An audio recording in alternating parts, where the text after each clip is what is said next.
اولاد تھی فلسطین میں، ارض شام میں.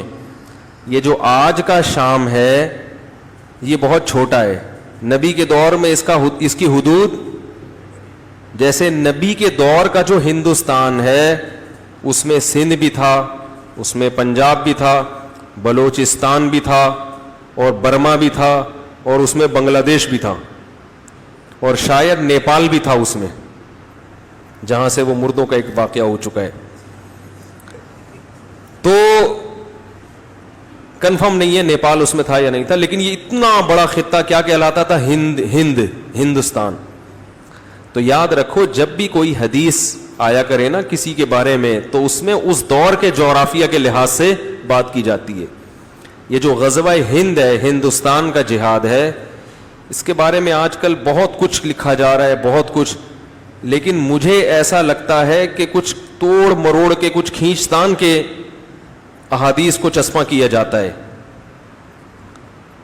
جو امکانی چیز ہوتی ہے اس کو امکان کے درجے میں بیان کرنا چاہیے، اس کو ایسا پیش گوئی کہ گویا لگے کہ جی ایسا ہونے والا ہے. پھر جب نہیں ہوتا تو لوگوں کا ایمان داؤ پہ لگتا ہے. احادیث میں جتنی پیش گوئیاں ہوئی ہیں مستقبل کے حوالے سے، ان میں اکثر پیش گوئیاں بالکل ایسی نہیں ہے کہ آپ ڈیٹ ڈیفائن کر سکیں. مبہم رکھا گیا ہے ان کو، بس بتایا گیا کہ ایسا ہوگا، کب ہوگا یہ ہمیں پتا نہیں ہے. اور کچھ پیش گوئیاں تو ایسی ہیں کہ جو ایک دفعہ پوری ہو چکی ہیں. اب دوبارہ بھی وہی پیش گوئی ہوگی کہ نہیں ہوگی یہ یقینی طور پر ہم نہیں کہہ سکتے. جیسے ہندوستان کا جہاد، اس کے بارے میں فضیلت وارد ہوئی ہے کہ عصابتان من امتی احرزہم اللہ من النار، میری امت کی دو جماعتیں ایسی ہیں جن کو اللہ جہنم کی آگ سے بچائے گا.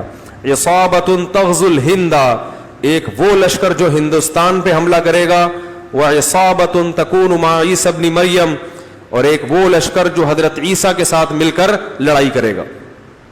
اب ہندوستان کا جو جہاد تھا اس میں جب حملہ ہوا جن لوگوں نے ہندوستان پر، وہ اس فضیلت کے یقینی اہل ہیں. اب دوبارہ حملہ ہو یا ہوگا، یہ لوگ اس حدیث میں داخل ہوں گے کہ نہیں ہوں گے، اس کے بارے میں حدیث خاموش ہے. تو اب اس میں اجتہادی رائے ہے، کچھ کی رائے ہو سکتی ہے کہ ہوں گے، کچھ کی رائے ہو سکتی ہے کہ نہیں ہوں گی، کیونکہ ایک دفعہ جو اصل پیش گوئی تھی وہ پوری، بولو بھائی، ہو چکی. جیسے حدیث میں آتا ہے لَتَفْتَحُنَّ الْقُسْطُنْطِينِيَّةَ وَلَنِعْمَ الْأَمِيرُ أَمِيرُهَا وَلَنِعْمَ الْجَيْشُ جَيْشُهَا، کہ تم ضرور بالضرور قسطنطینیہ استنبول پہ حملہ کرو گے اور اس کو فتح کرو گے، اور اس وقت کا سب سے بہترین امیر وہ ہوگا جو قسطنطینیہ پہ حملہ کرے گا، اور وہ لشکر سب سے بہترین لشکر ہوگا جو استنبول پہ حملہ، استنبول کا دوسرا نام قسطنطینیہ ہے، اس پہ حملہ کرے گا. یہ فضیلت سلطان محمد فاتح لے گیا. ہٹو بچوں، ہو گیا کہ نہیں ہو گیا؟ یہ فضیلت کس کے حصے میں آئی؟ سلطان محمد فاتح کے، کیونکہ استنبول کو فتح کرنا آسان کام نہیں تھا. ہم نے تو لائیو کوریج کی تھی نا وہاں سے.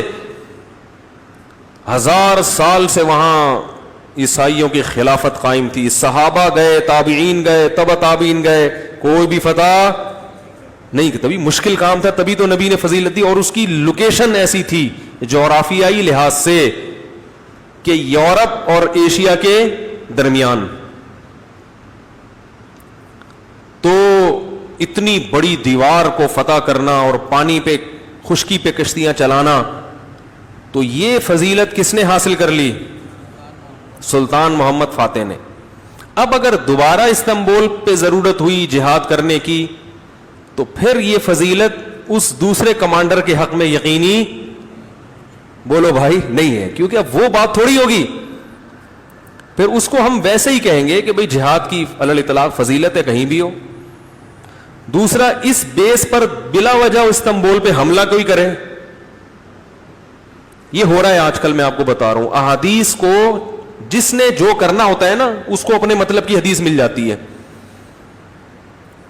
اب اگر اس حدیث کو بنیاد بنائے کوئی جماعت بن جائے, کوئی تنظیم لڑکوں کو جمع کرے, آؤ ترکی پہ حملہ کرتے ہیں, کیونکہ ترکی میں بے حیائی بہت ہے. لوگ کہیں بھائی طیب اردوغان کوشش تو کر رہا ہے, کہہ رہے یہ کوشش یہ سیاست کی کوشش ہے, یہ اچھی کوشش نہیں ہے, سیاست سے کچھ نہیں ہوتا, اصل تو جہاد سے ہوتا ہے. اور لوگوں کو جمع کر کے اچھا بھلا ترکی کی واٹ لگا دے, ٹھیک ہے نا. اور جب دلیل پوچھی جائے تو دلیل دے. نبی نے فرمایا سب سے بہتر جہاد اور امیر کون سا ہے؟ جو استنبول پہ حملہ کرے. تو بتاؤ اس کا اس موقع کے لیے اس حدیث کا استعمال صحیح ہوگا؟ آواز گونج تو نہیں رہی؟ صحیح ہوگا؟ نہیں ہوگا.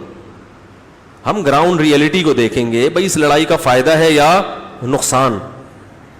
چند اسلامی ملک رہ گئے ہیں گنے چنے جن میں تھوڑی سی پاور ہے, آپ نے انہی کے خلاف لڑائی شروع کر دی اسلام کا نام لے کر. اسباب کی دنیا میں آپ کے لیے فتح کی امید نہیں ہے, تو اس سے بھی جائیں گے. اب وہ کہہ نہیں حدیث میں آتا ہے کہ سب سے بہتر لشکر, تو بھائی وہ سلطان محمد فاتح یہ فضیلت حاصل کر چکا ہے. اب آپ کو زیادہ فنٹر بننے کی ضرورت بولو بھائی نہیں ہے.